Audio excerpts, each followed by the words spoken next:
Today I'll share with you guys how I brought my own wedding to a screeching halt when I read my vows, my fiancé, and I met in a group setting through coworkers. One of our friends was a man named David. He was my best friend, so it was really nice that he got along with the girl I started dating and eventually proposed to. He quickly agreed to be my best man at the wedding. When my fiancé found out, she was really happy and said it would be perfect. I suspected her jiddiness a little bit, but not enough to ask about it. She was friends with him too, after all.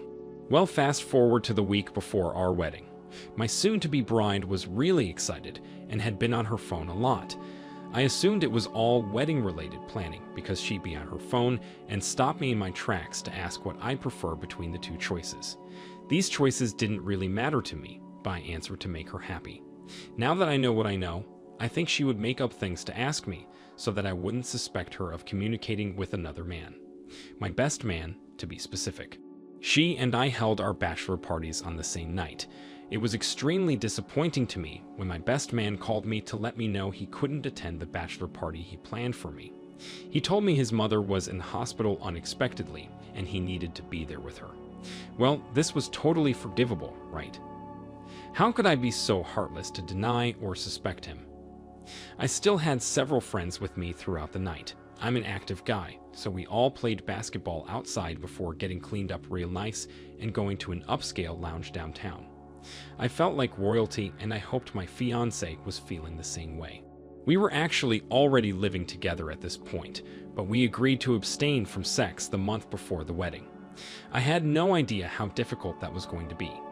We took turns each night sleeping on the pull-out bed in the living room. When I arrived home that night, my fiancé was already home and crashed on our bed. She looked like an angel that partied for the first time tonight. I tucked her in while she slept, but as I looked around, I noticed something shiny on the floor by the edge of the bed. I picked it up and held it in my hand, looking closely. It was a fancy gold cufflink. How interesting. My wheels immediately started turning. My woman did not own any cufflinks, and I only owned one pair that did not look like this one. That could mean another man was in our bedroom. I started impulsively rubbing my face, head, and neck. This was stressful. Just then, my fiancé's phone went off.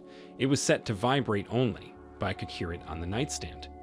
While she slept, I stood beside her and read her messages. The string that stood out to me was the one with my best man.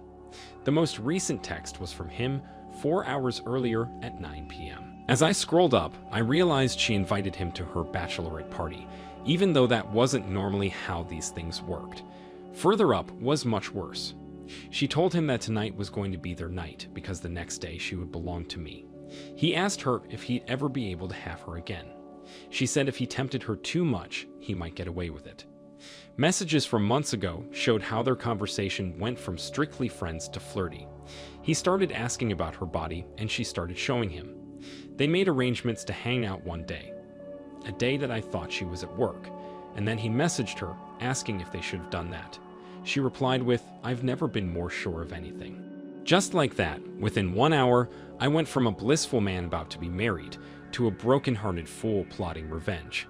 I sent myself 6 screenshots of the worst messages they sent, obviously escalating in severity. My plan was to read these messages when I was supposed to read my vows. This was going to be terrible. Just like what she did to me was terrible. I deleted all traces of me collecting evidence, then I took some NyQuil and crashed. The next morning, she was already gone. She left me an old-fashioned handwritten note that said she left early to get her hair and makeup done. Imagine getting all dressed up, only for someone to announce that you're a cheater in front of all your friends and family. What a great day. At this point, I was only bitter. I didn't miss her or want her to be sorry. I was ready to dump her because I couldn't believe how much she let me love her. She was my only one, and I was one of 2. I got dressed really nicely. I smelled wonderful, and my hair was never so on point. A part of me felt like it was for nothing, but I convinced myself it was worth it. I thought about warning my dad about what I planned to do, but I didn't want him to convince me not to or warn other people. Just then, my best friend texted me to ask if I was on my way to the venue. As soon as I got there, he greeted me outside. He was dressed really nicely, but the only thing I wanted to know was if he had cufflinks. In a gamble, I pretended to notice he was missing one, even though I couldn't really tell. He was surprised I noticed and looked embarrassed. He said it must have got caught on something somewhere because he lost it. I asked to see the one he had up close, in case I happened to find the match. At this point, his heart was trying to get out of his chest. He was sweating. I was so amused by this but played dumb. He showed me the cufflink, and it was an exact match to the one I found and had in my pocket that very moment. I looked up at him very seriously for a few agonizing seconds. I was trying to stop myself from screaming or punching him. He could see it and asked me if I was okay. I snapped myself out of it and plastered on a fake smile. I told him of course I was okay. I was getting married today. I slapped him so hard on the back that it made him jump. I just walked into the venue. After the mind-numbing mingling and grand procession, I realized I never wanted to have a traditional wedding ever again. It all seemed so stupid and meaningless. That's when my would-be wife walked down the aisle. She was as beautiful as ever, and all the memories of how we met and how long we'd been together poured into my head.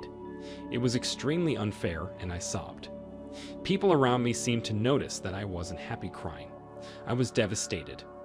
I barely controlled my sobs until the point where the celebrant asked me if I'd like to read my vows. This was it. I started reading messages between James and my fiance. I mentioned the date and time of each one. It was just odd at first for everyone to be waiting patiently for me to get to the point.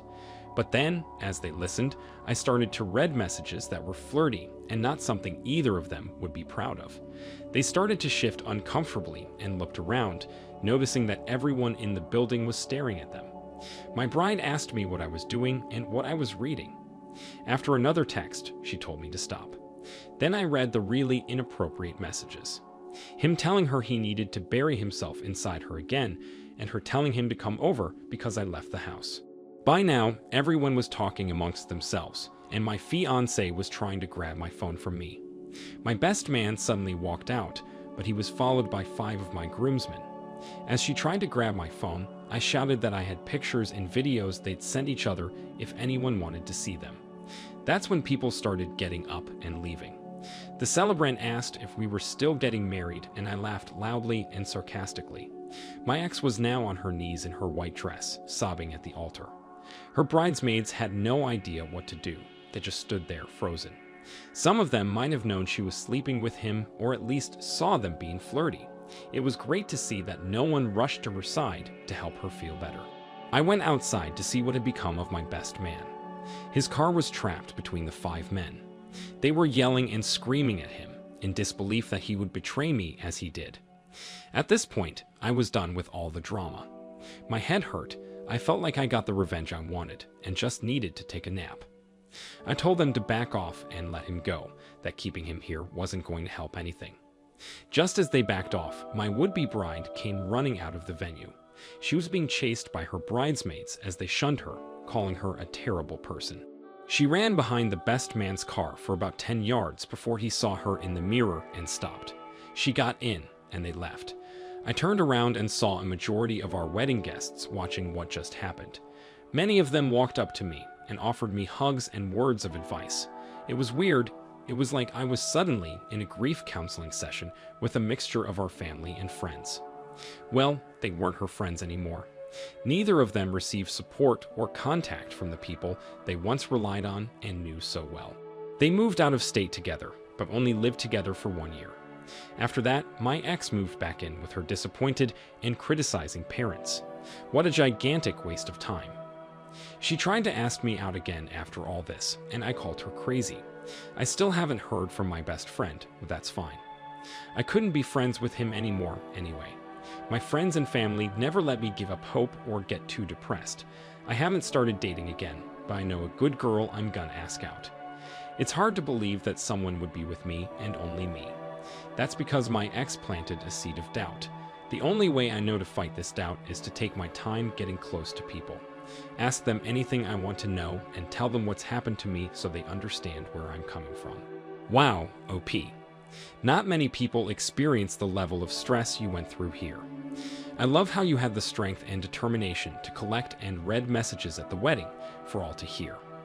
I think it was the best way for her to learn from her mistake. I'm so glad to hear that you had so much support on that day and afterward. You did not deserve to be betrayed like this by your best friend and fiancé of all people. I enjoyed listening to your story and finding that even though they escaped criticism together, they didn't last very long. That had to add another sting of guilt to each of them. I think at that point, they definitely realized they screwed up their own lives too, not just everyone they held dear. It sounds like you know how to keep moving forward. Thank you so much for sharing this with us, OP. We appreciate you and your resilient emotional recovery. Thank you all for taking the time to listen to today's story. If you enjoyed listening, please feel free to like and subscribe if you haven't already. Also, comment below with your thoughts on what happened. Take care.